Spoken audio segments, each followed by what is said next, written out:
राष्ट्रीय बाल आयोग ने देश के सभी राज्यों के बाल आयोग संरक्षण को एक पत्र लिखा है मदरसों को लेकर, और इसी को लेकर हमारे साथ बातचीत करने के डॉक्टर सुचिता चतुर्वेदी जी हैं। मैम, मदरसों को लेकर एक पत्र लिखा गया है, उस पत्र में किस बातों को लेकर जिक्र किया गया है? राष्ट्रीय बाल अधिकार संरक्षण आयोग ने एक पत्र जारी किया जिसमें उन्होंने कहा कि मदरसों में पढ़ने वाले हिंदू बच्चों को वहां से हटाया जाए। ये पत्र 8 दिसंबर का है और आयोग को भी ये पत्र प्राप्त हुआ है।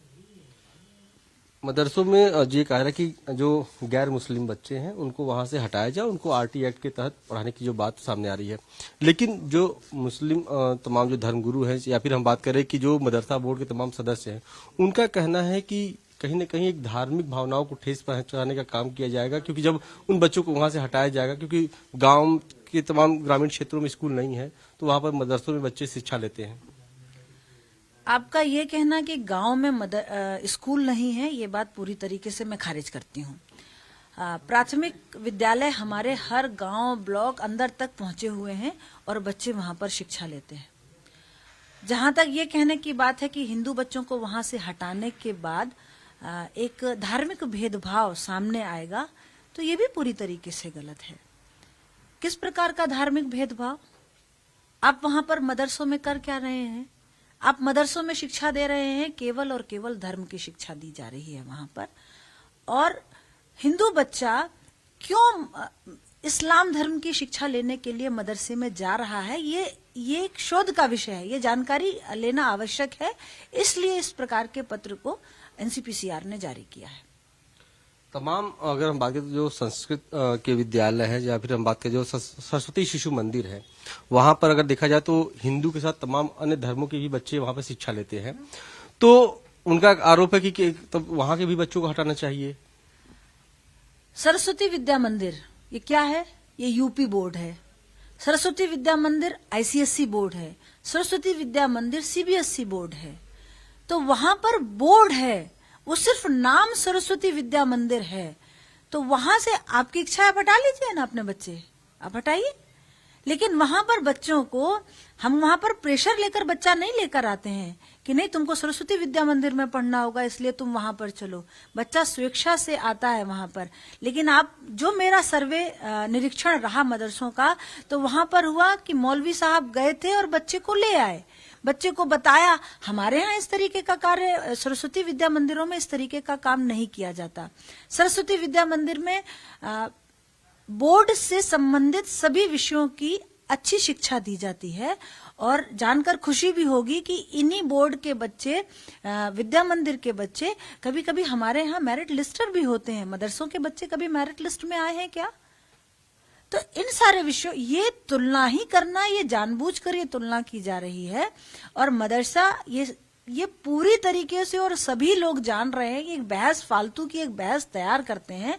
ये सभी लोग जानते हैं कि मदरसे में केवल और केवल दीनियात, उर्दू, अरबी, फारसी और कुरान, इनकी हदीस, इसकी ही शिक्षा दी जाती है और विषयों की शिक्षा नहीं दी जाती है। मैम, आप कह रही हैं कि वहां पर दीनी तालीम दी जाती है, लेकिन सरकार की तरफ से दावा किया जा रहा है कि अब उत्तर प्रदेश के मदरसों में एनसीईआरटी पैटर्न के तहत अब पढ़ाई शुरू हो चुका है और अब एनसीईआरटी पैटर्न पर ही बच्चों को शिक्षा दिया जा रहा है। 3 तारीख का निरीक्षण है मेरा, और 3 तारीख का निरीक्षण उरई का रहा। अल्पसंख्यक अधिकारी से मेरी बात हुई, हमने कहा कि क्या सिलेबस पढ़ाया जाता मदरसे में, तो उन्होंने कहा कि मैम जो मदरसा बोर्ड कहता है वो पढ़ाते हैं। हमने कहा नहीं, एनसीईआरटी पढ़ाई जाती है। कि मैम नहीं, वहां पर किताबें अभी उपलब्ध नहीं हो पाई, इसलिए मदरसा बोर्ड और ये मैं आप जाकर मदरसा देखो तो वो केवल और केवल अपनी किताब, वो कोई भी किताब पढ़ाते हैं, उनके ऊपर किसी प्रकार का अभी कोई अंकुश लग नहीं पाया है। इसलिए वहां पर एनसीईआरटी अभी नहीं पढ़ाई जा रही है, क्योंकि ये बात अभी उरई के निरीक्षण में भी सामने आई है और इससे पूर्व भी और निरीक्षण में भी आया कि अभी वो एनसीईआरटी वहां पर लागू नहीं हो पाई। एनसीईआरटी पढ़ाने के लिए एनसीईआरटी का एक्सपर्ट टीचर भी होना चाहिए उस विषय का। तो अब सरकार की मैं आभार भी व्यक्त करती हूं कि जब गैर मान्यता प्राप्त मदरसों का सर्वे हुआ और उसके बाद इन्होंने कहा कि टीईटी से पास आउट शिक्षक ही वहां का शिक्षक होगा। जब इस प्रकार की व्यवस्था हो जाएगी तो वो भी एक शिक्षण संस्था के रूप में मदरसा हम लोगों के सामने होगा। उत्तर प्रदेश की परिप्रेक्ष्य में अगर हम बात करें तो क्या आप लोगों की जानकारी में ऐसा है कि मदरसों में जो गैर मुस्लिम बच्चे मतलब बाकी खासतौर पर हिंदू बच्चे क्या वहां पर शिक्षा ले रहे हैं? हाँ, ले रहे हैं। ये अभी के मेरे निरीक्षण में भी सामने आया है और हमने वहां की बाल कल्याण समिति से कहा भी है कि आप इनकी सामाजिक अन्वेषण रिपोर्ट आयोग को सौंपें। तो मदरसे में हिंदू बच्चे पढ़ रहे हैं। जो राष्ट्रीय बाल आयोग की तरफ से आप लोगों को पत्र भेजा गया है तो उसको लेकर अब आप लोग कितना समय लगा कि रिपोर्ट तैयार करें और तमाम जो बच्चे उनको हटाने के लिए क्या तैयारी कर रहे हैं? एक पत्र ये जो रिपोर्ट शासन और प्रशासन से भी राष्ट्रीय आयोग ने मांगी है, वो रिपोर्ट जैसे ही हमारे पास आ जाएगी कि कितने बच्चे कहाँ चिन्हित हैं, मैं राज्य बाल अधिकार संरक्षण आयोग उन बच्चों की सामाजिक अन्वेषण रिपोर्ट तैयार करा के और कि वो बच्चे किन परिस्थितियों में यहाँ पर आए उस पर एक रिपोर्ट तैयार करके शासन को सौंपेगा। शुक्रिया मैम हमारे साथ बातचीत करने के लिए। जिस तरीके से राष्ट्रीय बाल आयोग ने सभी राज्यों को पत्र लिखा उसके तहत अब उत्तर प्रदेश सरकार पूरी तरीके से इस पर काम कर रही है और जो उत्तर प्रदेश राज्य बाल आयोग है बहुत जल्द ही इस पूरे मामले को लेकर एक रिपोर्ट तैयार करेगी और उसके बाद ये भी देखा जाएगा कि किन खामियों से किन कमियों की वजह से ये बच्चे वहां पर शिक्षा ले रहे हैं। वीडियो लिस्ट समीर के साथ अश्विनी सिंह, पंजाब केसरी, लखनऊ। हमसे जुड़े रहने के लिए हमारे YouTube चैनल को सब्सक्राइब करें और नई वीडियो की नोटिफिकेशन के लिए बेल आइकॉन को दबाएं।